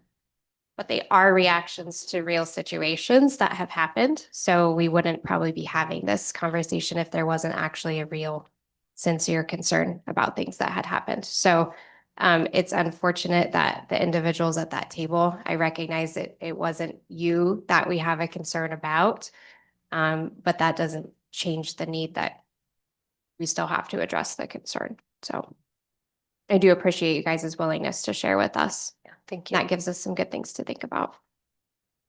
Any other questions from the board on that before we bring back a updated drafted version of that policy for next time? Okay. We do have just a brief update here on, we had started a conversation about a Board of Education handbook. So this was a recommendation that was brought by Joanne. And I had reached out to NASB, got some information sent over. So at our last meeting, Committee of the Whole, you'll remember we discussed the options between board evaluation, board handbook. At the time, the board did not necessarily feel that it was the best use of our funds or time in a district to do a self-evaluation process, especially with potential changeover of the board. And honestly, a board is every 2 years has the potential to change up to half of your board. So moving forward, we thought a better way to spend that time would be to develop a handbook. So there is a handbook proposal that is attached here for your reference. This is from NASB. So they would go through the process of helping us develop a handbook. They come out and do a workshop and work with us to develop that. There is cost in here. So if you have read the document, I believe the cost is $3,000, which does not include printing of the handbook.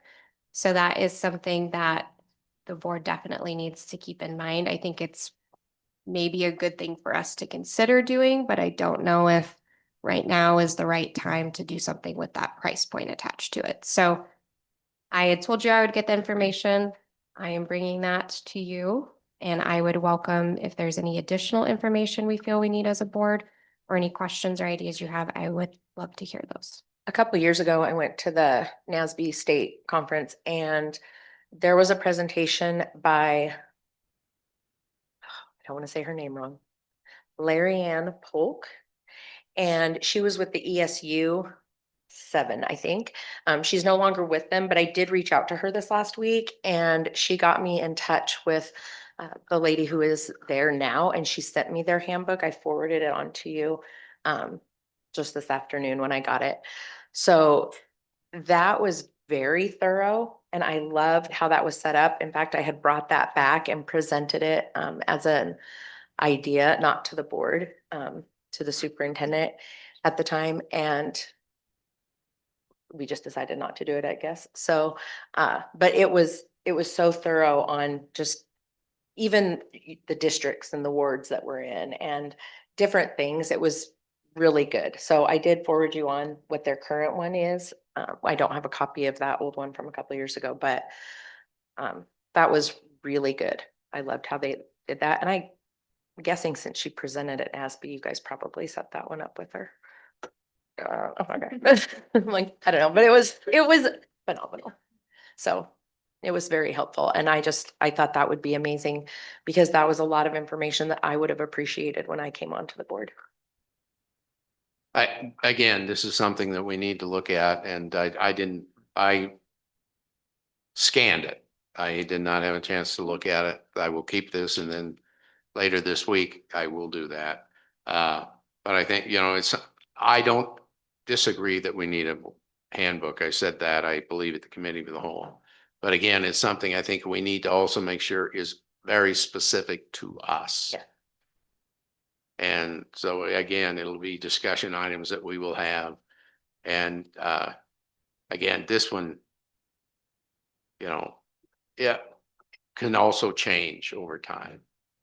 And so I think, as we discuss it over the next couple months or so forth, I think we'll get a better, clearer view of it. And also have a copy of what Angela talked about, that would also be beneficial. Yep, I can make sure that that gets dispersed out to the board and we can have that as a future attachment when we discuss this again. Absolutely. So I have a question.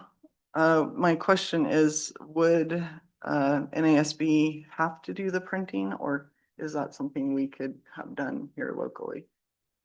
I would imagine that's something we would have to do locally, but that's not gonna change the price that they gave us. So, but it also could just be available to us in a digital version. Mhm. I would assume so, yeah, or like, If we could, we- how we if have we feel- documents on our. That We might feel be, like, yeah, might be a really good way to go. so. Instead So of- we can update Yeah. when needed. Yeah, so, and then I guess the only other thing that I'm thinking is if we don't do it now, when? Because it's one of those things that I feel like if we, say, oh, well, we're gonna push this off, and then it probably will never materialize, honestly. So it's one of those things that I think if we feel like this needs to be done, then we need to really, just,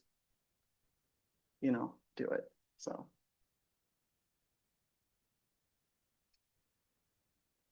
Okay, I appreciate that. Thank you. Any further discussion or questions on that?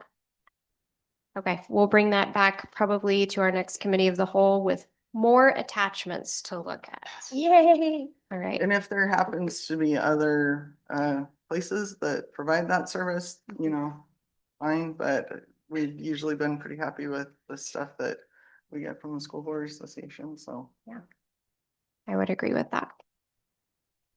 Okay, our first action item tonight, if there's no more discussion on that, we will go ahead and move on to our 2026-2027 administrative compensation.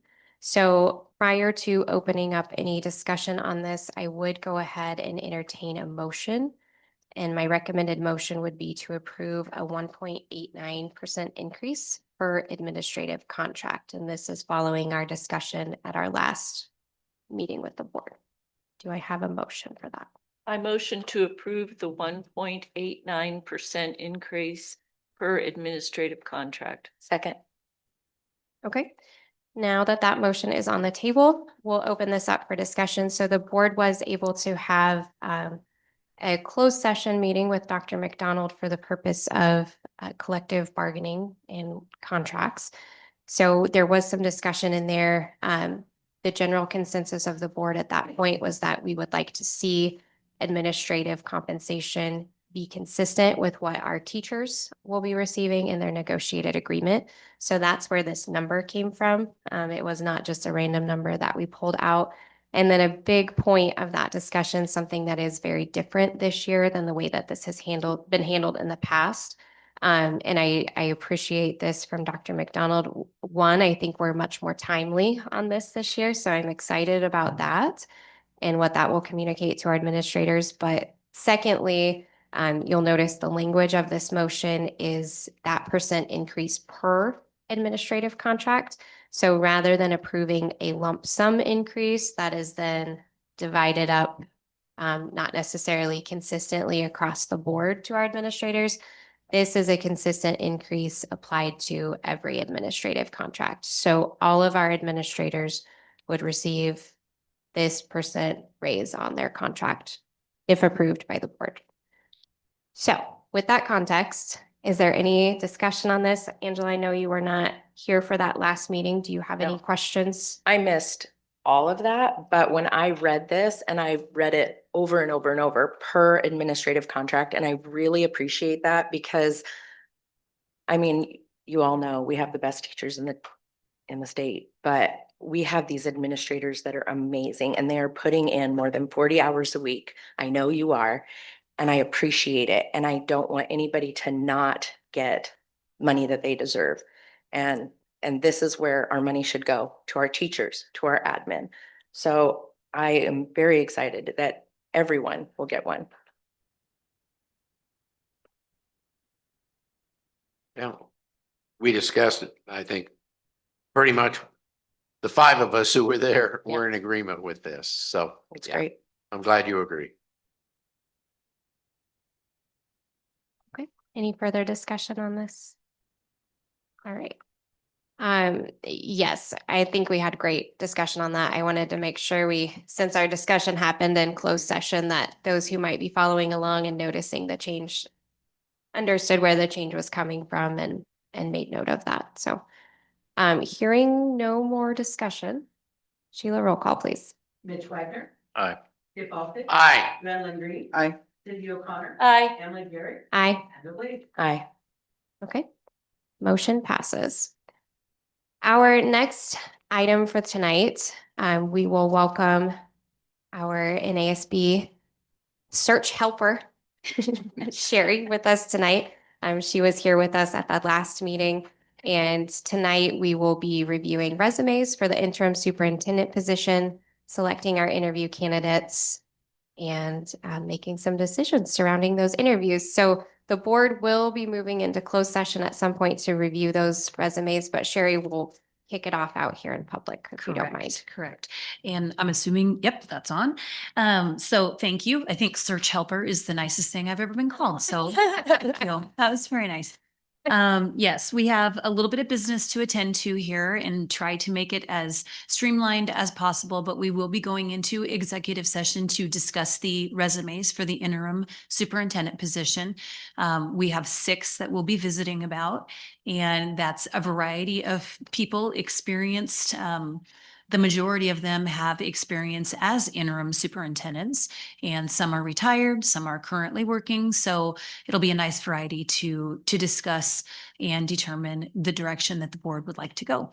And then we'll have that closed session, and then we'll come back and talk a little bit about the final details, which would be the interview questions. And I did receive a couple of responses back on those interim interview questions, but I have a final copy I put together based on some recommendations and my own just work. So there's about 15 questions that we have it down to. So I'll hand those out.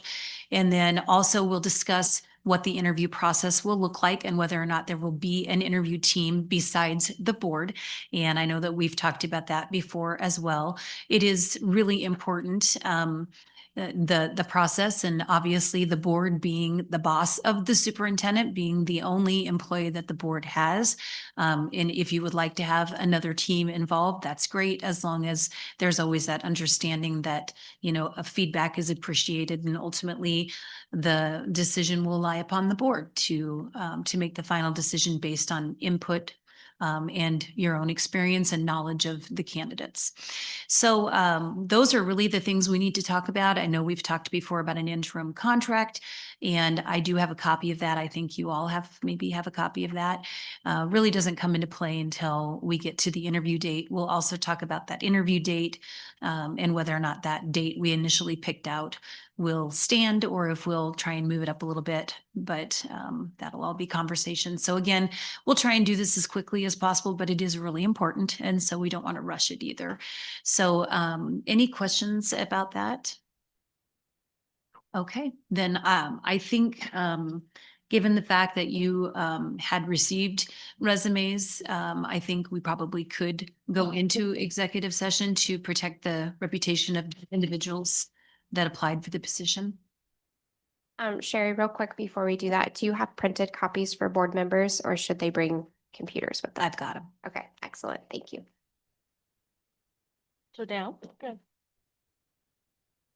I move pursuant to section 84-1410 of the reissue of the revised statutes of 1992, known as the Nebraska Public Meetings Law, that the board and Sherry Becker from NASB will hold a closed session for the purpose of discussion of personal matters.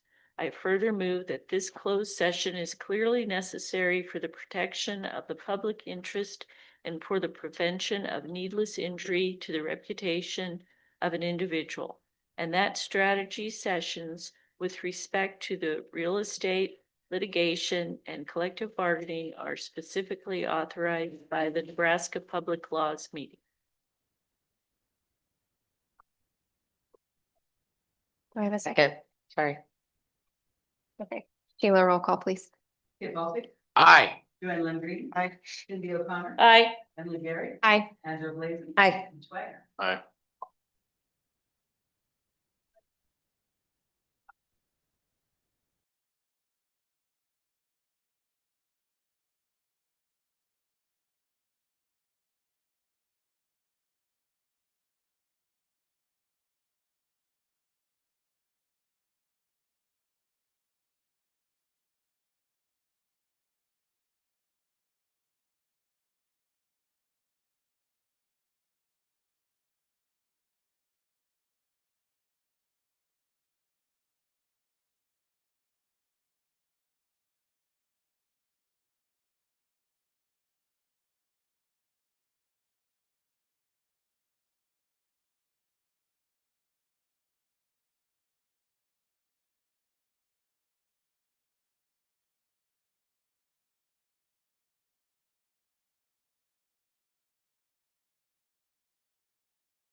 Because we still have action items. Yeah. Thing I can see. Okay. Sheila, you had that we came out of closed session at 8 o'clock? All right. Thank you. And Sherry, did you want to provide an update for us? Are you ready for us to dive in? Yes, so we, at this point, I believe that the board, unless if you have any further discussion that you want to do, we would have a motion for me, representative of NASB, to contact and invite some individuals to interview for the interim superintendent position. And to then also contact those who did not receive an invitation to interview at this time. And then we'll talk about the rest of the process after that. So, yeah. And we will be using a letter system. I guess I would just inform, just for the public's knowledge. We typically do not use names at this point, so that we can have that opportunity to contact them first and let them know if they are interviewing or not. And so we typically use the letter system, which has been approved by the AG's office. And then we will release those names in the next day or two once we have everybody contacted. So. Thank you for that update. Yep. All right. Do I have someone that will make that motion? I'll make a motion to allow Sherry Becker with our search firm to contact candidates B, D, and F and offer them an interview, and then to also contact the other applicants and do whatever she needs to do, I guess, there. Second. Okay. Any discussion on that before we vote? All right, Sheila, roll call, please. Joanne LaGree. Aye. Cindy O'Connor. Aye. Emily Garrett. Aye. Angela Blakey. Aye. Mitch Wagner. Aye. Skip Al. Aye. Okay. Motion passes. Thank you, Sherry. You're welcome. Next on the list, then, we need to just briefly talk about interview schedule and interview questions. So for the interview schedule, it is typical that we have potentially a director/administrator team that would be involved somehow in the process to be able to ask some questions and provide feedback in the form of bulleted list of strengths, bulleted list of weaknesses for the candidates, so that the board can consider that during your deliberation. So I would recommend, I think the best way to do it, we do have 2 weeks. The interview date is set for March 24th, I believe. And we will stick with that date. And so probably beginning in the afternoon. And so it might be best if I have a committee that I can visit with, and a committee of the board, I'll make that distinction, to allow me and the board committee to work together to identify a team. And then I would be able to share some sample interview questions with those individuals and talk to them about protocol procedures, so that we are all on the same page for the interview date.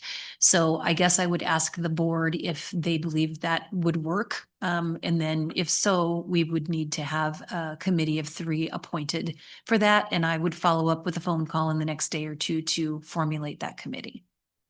Are those sample questions like the ones you sent us? Yeah. Okay. I have some sample interview questions for admin/director teams that I've used before for searches such as Norfolk and Blair and some others. But they are also able, just like you were, to create your own questions, or as long as I have a look at them and make sure that they don't give me heartburn.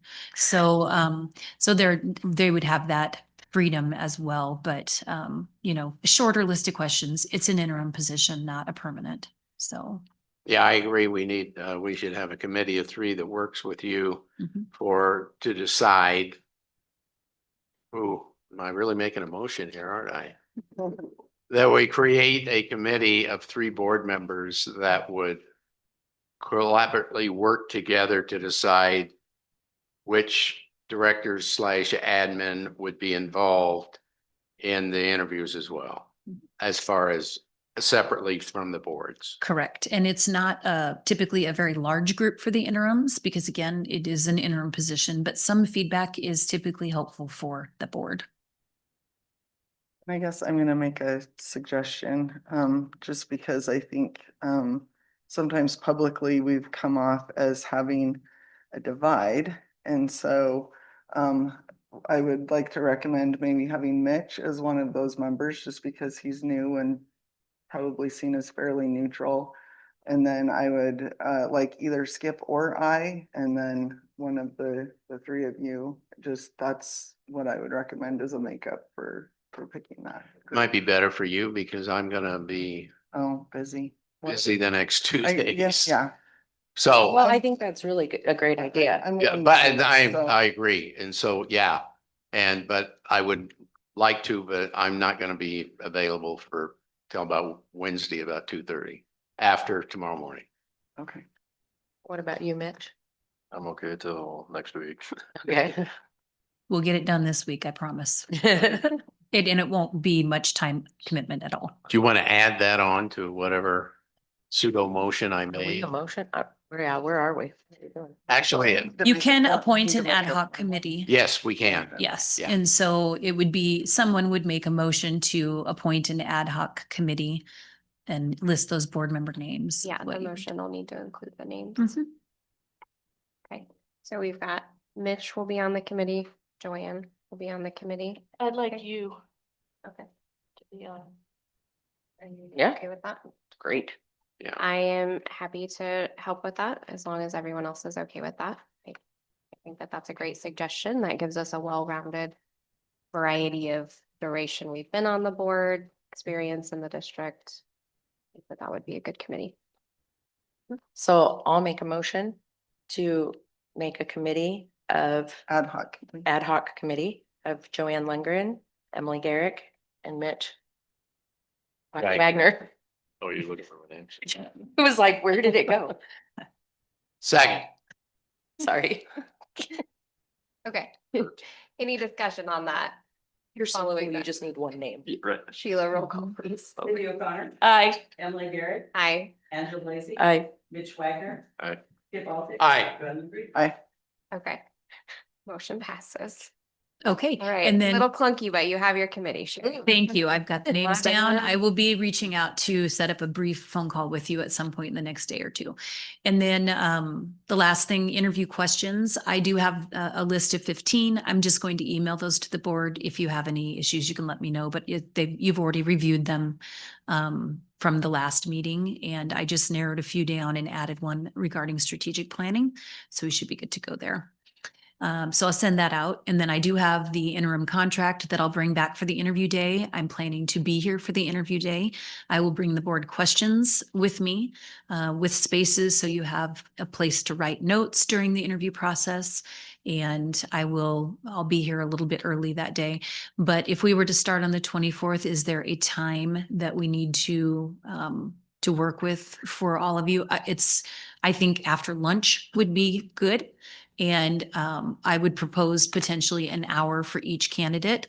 And then maybe a tour of the facilities. So, you invited 3 people, we would maybe have 3 time slots, which one board, one admin director team, and one tour. Yeah, PM is fine. PM's fine. Okay. Anytime after lunch, okay? Do we have any time construction? Okay. I will check what works best for people then, and we'll go probably right after lunch so people could drive in and drive out if that's necessary that day. So I think that's all that I have for you. Do you have any questions for me about anything? No, thank you, Sherry. You're welcome. You're Thank you. welcome. Okay, it's an important decision, important job that you have ahead of you. So, all right, I'll be in contact with the committee, and that's all I have. Right. Thank you, Thank Sherry. you. We Yes. appreciate you being here. Okay, our next action item tonight is just to pick back up where we left off with our 6,000 policies review. So if you remember from our discussion of these at Committee of the Whole, we did not have a lot for changes on these policies. They are all attached here. So my recommended motion would probably be that we approve the revisions to policies 6003 and 6011. Am I correct? Am I missing anything that was changed? Okay, just making sure. It's been a long night. And so that would be my recommendation for a motion on the table, and then we can open that up for discussion. I move that we accept the changes made to policies 603 and 6011. I second. Okay. Opening that up for discussion, you'll see in the rationale there, the only changes that were actually really made to those policies was just to add the reference to Nebraska state statutes to them. Right. So nothing of significance. Is there anything else there from the board? Any other policies that we may have missed that you've since thought of, needed a revision, anything along those lines? Okay. Hearing no further discussion, Sheila, roll call, please. Emily Garrett, Aye. Angela Blaze, Aye. Mitch Wagner, Aye. Skip Ballfish. Aye. Joanne Landry. Aye. Aye. Okay. All right, our next policy to review and update is policy 3059. So this policy was brought from Mrs. Busher through Dr. McDonald to the board. And essentially what had happened here was it, I think, just got missed, honestly, through our last policy review cycle. So we didn't notice any issues with it, but it wasn't exact in alignment with KSB's recommended policy. So this recommendation just brings it back up. So my recommendation would be that we have a motion on the table to approve the updates to policy 3059. I make a motion to update the policy of 3059 audio and video recording. Second. Okay. What were the changes made? So the changes in here, there was pretty substantial language. Dr. McDonald, Angela did not see the highlighted version. Do you have that? Thank you. Okay. I just highlighted what they. Oh, yeah, this was sent out. Did you still have the printed, the version that had the highlights in it? I think that email sums it up. So there were some questions just about, because it does pretty significantly change the language surrounding whether or not people can make recordings during meetings, those types of things. You want to see the highlighted version? Basically, the whole policy, it just defines Yeah. staff, student. Can I see it? Sorry. Thank you. So the email that you received, and there's a Yeah. copy of that here. I had just followed up with KSB to understand the rationale behind those, to make sure that that was in fact the most updated version, that there weren't any more changes coming down the pipeline on that anytime soon. And so that email was sent out to the board Yeah, I saw from that. Bobby at KSB, kind of explaining the rationale behind there. So we'll get that version here in front of you so you can see the highlighted changes while we're waiting for Dr. McDonald. Is there any further discussion or questions on that policy? Sorry, no, that's okay. The attached versions don't have the highlighted changes, so you are just fine. I know. You're not allowed to go on any more vacations. By the way. So I guess just for the public, while we're waiting on Dr. McDonald, a couple of the things that were addressed in there was just basically, first and foremost, that there isn't an expectation of privacy within classrooms and common areas. So if there is a recording made of a class, especially if it's for educational purposes, I think we see it particularly maybe with special education, like recording something in order to go back and assist a student, those types of things, that's not considered like illegally wiretapping a classroom, that's not considered a private space. So that was one of the clarifications that they had made of why that's allowed in a classroom. But then the other piece that really was a big part of that was a change clarifying that there's not a legal right for a parent to record an IEP or a 504 plan meeting. And the rationale behind that is that there are things in there that could potentially be FERPA violations. There are things that, if taken out of context, could be damaging, those types of things. And so the recommendation was, if there's ever a need to record those meetings, whether it be for a disability or clarifications needed later on, that the entire meeting would be recorded. And then that entire recording would be provided to all individuals present. So those were the big parts of my questions. I don't know if that answers your questions about what was changed in the rationale.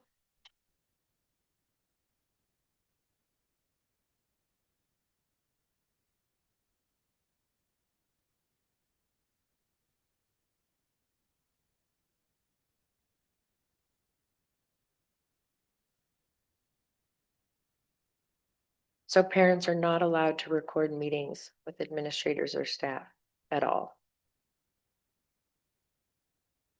That's correct in this recommended policy.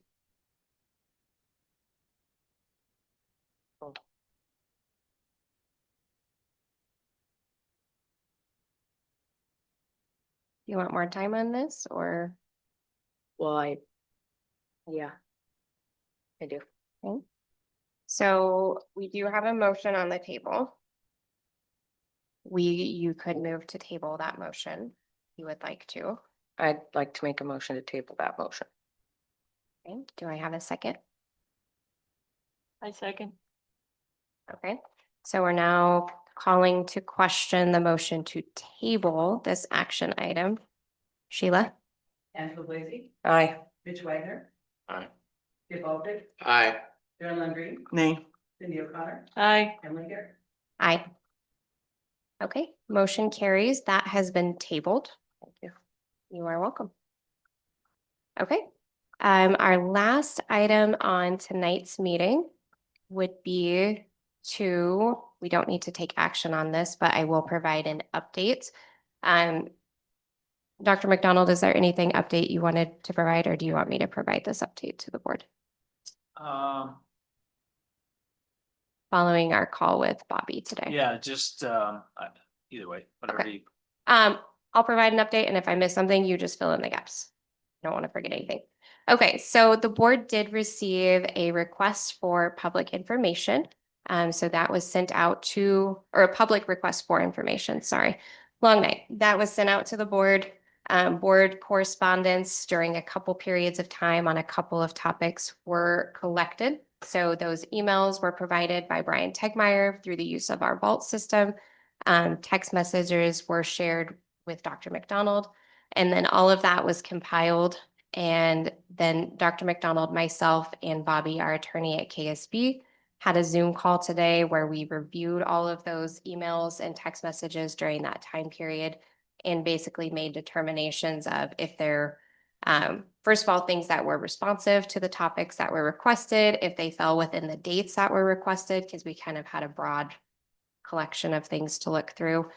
And then finally, if there was anything that for personnel or legal reasons needed to be removed or kept out of those files when released publicly.